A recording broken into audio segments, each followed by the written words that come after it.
かくいう私もその一人なのですが、背筋にゾクゾクっとくる感覚がたまらないものでして。Once in a while, you find yourself knee-deep in an amazing anime series, asking yourself, how did we get here? The Apothecary Diaries is no exception, particularly when it comes to its well-written characters who often evolve, whether in terms of personality or their place in the story. One such case is with Lacan, the main man of the Law Clan himself. For many fans such as myself, he represents a time in the series that was filled with gut-wrenching intrigue and eventual grand revelations. Lacan is a character who isn't just interesting by himself, but by his very introduction raises the value of important characters like Maomao in the world of the series. The author and the studio not only crafted one of the best characters in anime, but they also delivered him in such a way that makes for one of the best arcs in the series. So, let's dive right into what made Lacan such an important figure to introduce for the anime setting and how the anime itself pulled off the introduction with such skill and care.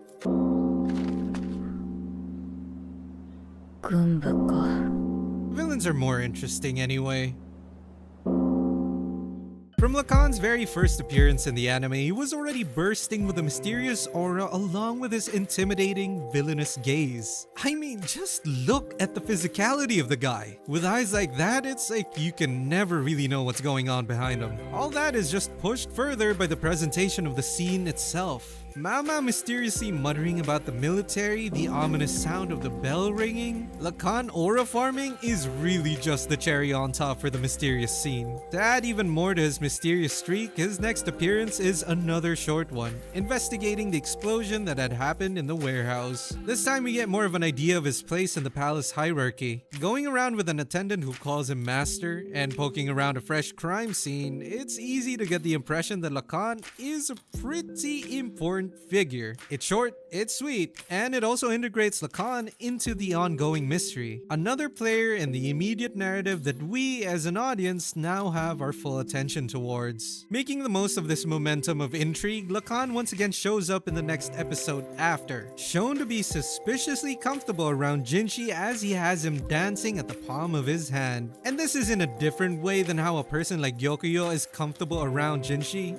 Actually, it's a somewhat similar side to something we had just seen recently, which is Jinshi being around the Emperor. Both Lacan and the Emperor have this grin on their face when around him, radiating an aura that says they are the ones in control. And from everything we've seen up until this point, anyone who can make this sweet talker uncomfortable is someone not to be reckoned with. Speaking of, Lacan himself is not a simple man to outwit. He's cunning, intelligent, and has his own brand of charm. きっとあのクス氏の娘は知ってて黙っているだろう。最後に先代が作った細工は素晴らしかった。 During his campaign of bothering Jinshi, he uses his subtle wit to implant a critical idea within Jinshi's busy mind: how to lessen the value of a courtesan. And as expected, Jinshi falls for the trap and ends up asking this shady question to the only other person he knows from the world of courtesans, Maomao, who was not too happy about it. But there's one thing about this that goes unnoticed that I do want to point out, particularly how this subject isn't just touchy for Maomao, but also for Lacan. In fact, I'd say it's a sore subject for Lacan considering the context. But what is the context? Well, we learn later on that Maomao's very own mother was a courtesan herself and she had lost all her value. The reason is that she got pregnant with a little baby called Maomao. What's more, Lacan is actually the father. I suppose that explains Maomao's villainous look from time to time. The important part of the story though is the tragedy involved as Lacan was unable to properly take care of his beloved. Maomao's mom, Feng Xun, never told Lacan about her pregnancy and Lacan had to go abroad for studies. By the time Lacan returned, Feng Xun was no longer in one piece and neither was Maomao for that matter. It was surely a traumatic experience for the genius who had thought he'd finally found the one person with whom he could connect. If all that drama happened to me, I'd probably have a bit of a devilish look to my face for the rest of my life too. But all that just makes it all the more impressive that he himself doesn't mind using that little question about a courtesan's value just to get inside Jinshi's head. Lacan has no qualms about appearing as a villain. He's willing to use everything at his disposal to get what he wants, even using his own checkered past to try and pry away a masochist from his beloved daughter. He may be a villain, but he's also just a man who has his priorities set straight. Besides, all this just makes for a fantastic setup for some epic moments of heroism in his own little Lacan way. But before we move on, do remember to like, share, and subscribe if you want to see more awesome content like this one. And make sure to join the comments below to share what you thought of one of anime's greatest daddies.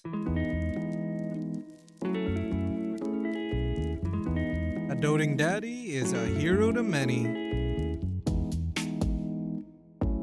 Now that's enough of the bad side of Lacan. After all, people aren't black and white, especially in this multi-layered anime. In between his schemes and prideful wit, Lacan at the end of the day is just a man blessed with a great mind. The root of all his dealing stems from the very fact that he simply wants to exercise his mind through cracking some spicy mysteries. I suppose you can see now that the apple really doesn't fall far from the tree. Earlier, we touched upon the time Lacan gave Jinshi the idea about lowering a courtesan's value. Well, in between all that was a very small moment that even Jinshi himself failed to really understand. After Lacan manipulates Jinshi into getting Maomao involved in some mystery with the metal workers, he drops a little hint about its connection to a certain piece used in a ritual. This, of course, ended up being the ritual Jinshi is involved in as Imperial Brother, and the metal piece was exactly the one that almost got Jinshi resting in peace. Jinshi aside, the scene also gives us our first glimpse of Lacan's most magnetic trait, his obsessive fondness for his daughter Maomao. Though I do wish he had gone there a bit earlier to prevent her from getting a smacking, I'm sure that guard got his just desserts. それにしても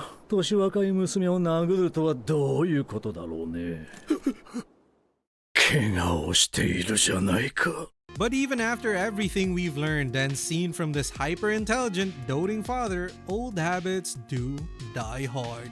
As he still continues to be a menace to others in the palace strong into season 2. Even a family as powerful as the Shi clan isn't safe, as next we see him, Lacan is Shishu dancing in the palm of his hand, letting fly some veiled threats, all the while gathering information himself. It's Lacan in his peak villainous form. But now circumstances are different. Instead of heckling both Maomao and Jinshi, Lacan is going after the very clan that, albeit unknowingly, had taken little Maomao. Speaking of, here we are continuously talking about this man's brains, but he does seem to have some pretty monstrous strength hidden inside. I guess I'd better take note if I ever isekai into Maomao's arms. The real payoff for Lacan's return to our screens, however, comes in a very pivotal scene involving Jinshi and his search for Maomao. Sure, he still comes in initially as a rampaging villain demanding action and throwing out mockery. Eventually, after coming face to face with the GOAT himself, Luomen, he quickly changes his tune, showing us a side of him that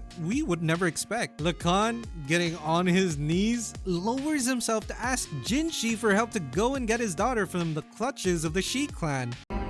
お願いに参りました。逆賊師匠を討つべく軍を動かしていただきたいと。 Facades aside, Lacan isn't about to risk history repeating itself and having his precious daughter taken away from him. Sure, this is a pretty epic scene depicting Jinshi finally taking the mantle of responsibility he had always run away from. But this scene also hides in plain sight the moment Lacan finally lowers his own self.